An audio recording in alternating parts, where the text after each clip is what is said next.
caste journalistique parisienne, majoritairement francophobe, est à nouveau aux anges. Le président de la République française vient à nouveau de présenter des excuses au nom de la France.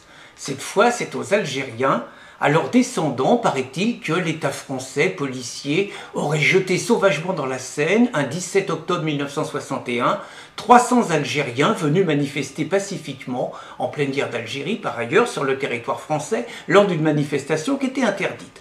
Qu'importe que certains historiens réputés sérieux, qu'importe que le journaliste Manuel Gomez, qu'importe que le professeur Bernard Lugan nous expliquent que selon les chiffres officiels, il n'y aurait eu cette nuit-là que 7 morts, dont 2 dus aux forces de l'ordre, la version officielle doit demeurer, la France est coupable de l'assassinat de 300 Algériens. Tout comme nous avions vu à l'occasion des 50 ans du 19 mars 1962, la propagande du FLN se déversait.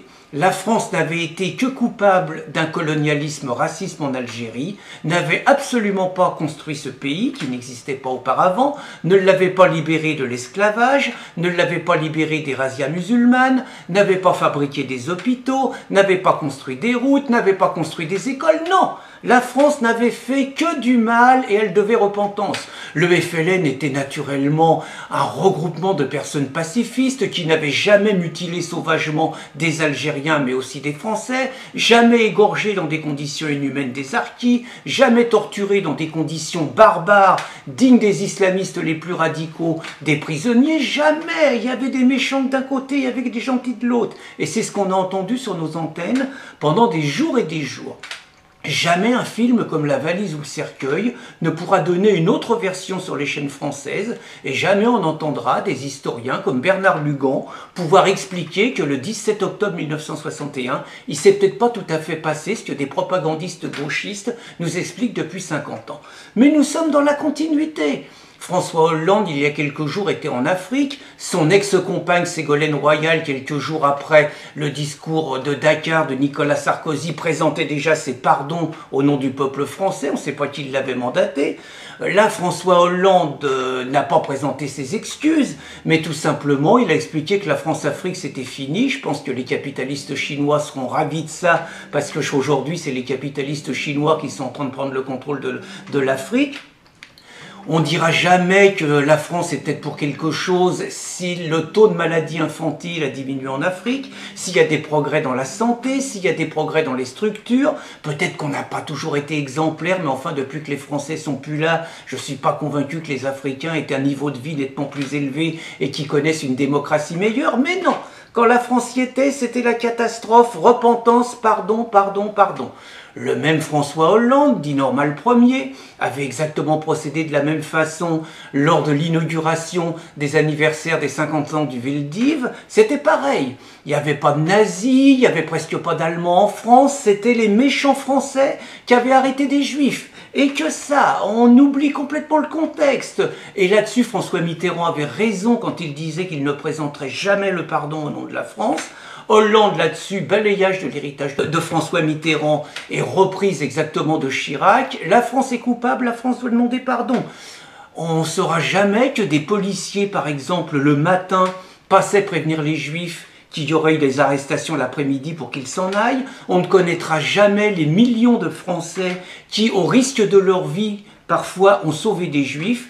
Et on ne saura jamais que 90 000 Juifs ont péri, certes, dans les camps de concentration, c'est 90 000 juifs de trop, mais en tout cas, c'est pas les 6 millions de juifs que la France aurait exterminés, que la journaliste bobo francophobe Caroline Fourest a attribué à notre pays, lui attribuant d'autre part la responsabilité de la colonisation dans les pays du Maghreb. Finalement, qu'est-ce que ces tendances de cracher sur la France? Surtout quand on veut qu'elle disparaisse par ailleurs. Surtout quand on veut plus de France. Surtout quand on veut la noyer dans une union fédérale où ça sera les technocrates de Bruxelles qui décideront absolument de toute la politique française, de l'économie, des finances, des amendes qu'on pourra donner à notre pays. Bref, il est vraiment temps de se débarrasser de ce pays. Et comme ça va pas assez vite, il faut se débarrasser des Français. On se rappelle que François Hollande, en 2007, face à Emmanuel Todd, avait expliqué que si le protectionnisme, c'était de défendre les travailleurs français contre le sous-prolétariat indien, alors lui, il était internationaliste, hein, il voulait absolument pas de ça. Donc Hollande avait montré qu'il aimait pas les Français. Eh bien, Manuel Valls est en train de montrer qu'il veut les remplacer au plus vite. Il nous avait commencé à faire le coup du droit de vote des étrangers. C'est un truc pas assez sûr, ça, le droit de vote des étrangers. Il faut d'abord 3/5 au Parlement, il faut débaucher 50 centristes, 50 UMP, on n'est pas sûr de gagner. Si on fait un référendum, on va se bananer, donc on va faire autrement. On va accélérer les procédures de naturalisation. Faut quand même remercier ceux qui, avec les drapeaux étrangers, remercier Hollande le 6 mai à la Bastille. Faut remercier les 93% de musulmans qui ont voté pour lui. Et puis, faut quand même sauver les mairies en 2014 et la présidentielle en 2017. Parce que tel que c'est parti, avec leur taux de popularité, ils sont partis quand même pour se prendre une bonne gamelle en 2014, donc sauf qui peut, au nom d'une vision pseudo-internationaliste, on va faire voter des nouveaux Français à qui on ne demandera absolument pas de parler la langue, d'être reconnaissants dans le pays qui les accueille, d'intégrer les principes et tout, surtout pas, surtout pas. Et puis ça ira beaucoup plus vite. Xavier Lemoine, maire de Montfermeil, nous expliquait sa rencontre avec l'imam de Montfermeil. L'imam de Montfermeil lui expliquait qu'en 2014, Xavier Lemoine gagnerait les prochaines élections à Montfermeil, mais qu'en 2020, avec l'immigration, avec la natalité, avec la démographie, ça sera eux qui seraient au pouvoir à Montfermeil. Finalement, c'est mieux, non? C'est ce qu'ils veulent. C'est ce qu'ils veulent. Ils veulent donner raison à Renaud Camus avec sa stratégie du grand remplacement. Il faut qu'on demande pardon. C'est vrai, pardon d'être français, pardon d'aimer mon pays, pardon d'avoir encore fait des enfants, pardon de tenir à la laïcité, pardon de tenir à l'égalité des hommes et des femmes, pardon d'aimer le travail, pardon par mon travail d'avoir nourri des personnes qui n'ont peut-être jamais cherché énormément à travailler, mais qui sont contents de profiter des avantages sociaux qu'il y a dans notre pays, tout en continuant à cracher dessus. Finalement, pardon de ne pas être dans un pays musulman.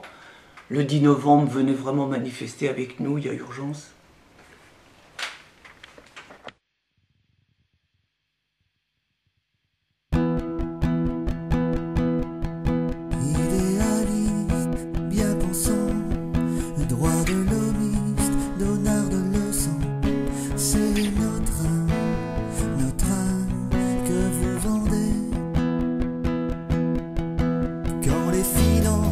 Se catarise, c'est la banlieue qui s'islamise, c'est le loup qui entre dans la bergerie, c'est d'un coup la charia dans notre pays, comme deux équipes sans entente, république, islam se ment, inaccessible. Attente dans les rouages de notre état, ils s'immiscent, plaintifs et sournois, les collabos invitent à notre repas. Ces idéaux, ces rites, ces dangers, ces lois.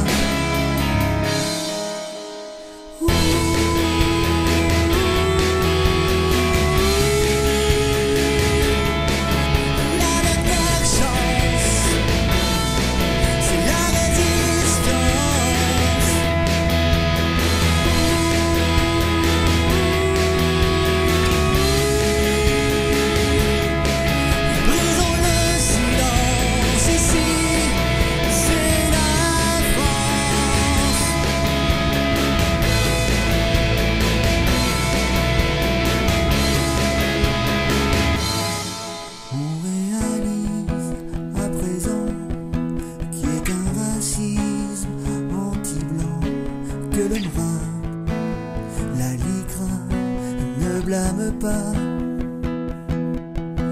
Quand nos élus dans les mosquées oublient qu'un jour une loi fut votée et que dans un